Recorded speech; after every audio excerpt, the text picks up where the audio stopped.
مکہ مکرمہ اور حج کے دوران گرمی اور پیدل چلنے کی کشمکش۔ محترم سامعین و ناظرین کرام، آپ جانتے ہیں کہ اس برس حج جون کے مہینے میں شدید گرمی میں آ رہا ہے۔ سعودی عرب میں بہت شدید گرمی پڑتی ہے، خاص طور پر مکہ مکرمہ تو گرمی کے لیے مشہور ہے۔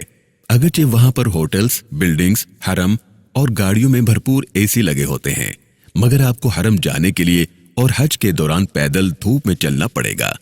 اور حج پہ جانے والے اکثر افراد تو پیدل چلنے کے عادی ہی نہیں ہیں، دھوپ میں چلنا تو دور کی بات ہے۔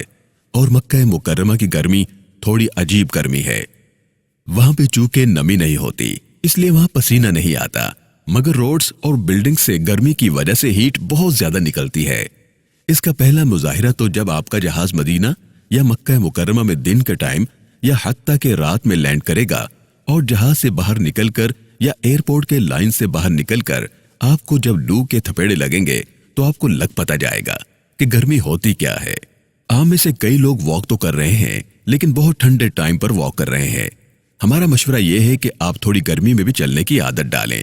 ویل چیئر پر جانے والے لوگوں کے علاوہ تمام لوگ، چاہے وہ جوان ہوں، بچے ہوں، بوڑھے ہوں، مرد ہوں یا خواتین ہوں، وہ روزانہ تھوڑی دیر دھوپ میں سر پر کپڑا، صافہ یا دوپٹہ لے کر پیدل چلنے کی عادت ڈالیں۔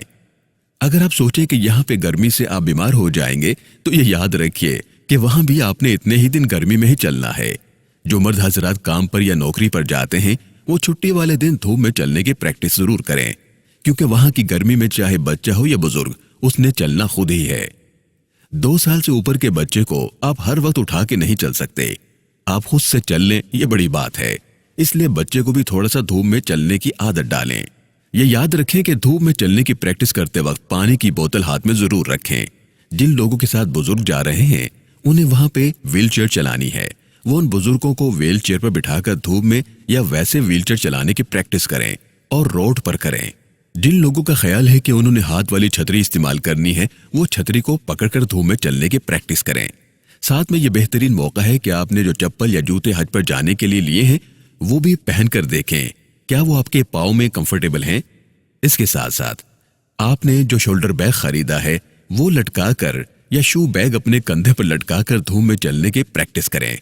یہ تو اللہ تعالیٰ کا فضل و کرم ہے کہ وہ حج کے دوران حاجی کو اندیکھی طاقت عطا فرما دیتا ہے، اور پاکستان میں دھوپ میں جو بندہ 2 کلومیٹر چلنے کا سوچ کر اس کی روح کانپ جاتی ہے، وہ وہاں اللہ کے فضل و کرم سے 20 کلومیٹر پیدل بھی چل لیتا ہے۔ ہماری دعا ہے کہ حج پہ جانے والے تمام افراد کے لیے اللہ سبحانہ و تعالی حج آسان فرمائے۔ اور محترم خواتین و حضرات، اس کے ساتھ ساتھ جو سب سے اہم چیز ہے وہ بھی پیش نظر رکھیے کہ حج کے دوران یقیناً ہمارا دل صاف ہوگا، ہماری سوچ، ہماری فکر کے زاویے صاف ہوں گے، ہماری نگاہیں پاک ہوں گی، ہمارے دل میں بھی گناہ کا تصور انشاءاللہ نہیں آئے گا۔ تو کتنا ہی اچھا ہو کہ حج پر اس مبارک سفر پر جانے سے پہلے ہم اپنے دل کو بھی صاف کر لیں، اپنی نگاہ کو بھی پاک کر لیں، اپنی سوچ اور فکر کے زاویوں کو بھی درست کر لیں، تاکہ جب ہم اس مبارک سفر میں روانہ ہوں اور حرمین شریفین پہنچے تو وہاں کی برکتیں، وہاں کی رحمتیں اور وہاں کی فضیلتیں فوری طور پر حاصل کر سکیں۔ اور ہماری درخواست ہوگی کہ جن لوگوں تک، جن حجاج کرام تک، جن معتمرین تک ہمارا یہ پیغام پہنچے تو وہاں پر اپنی دعاؤں میں، اپنی مناجات میں، ان خاص مقامات پر ہمیں بھی اپنی مبارک دعاؤں میں ضرور یاد رکھیں۔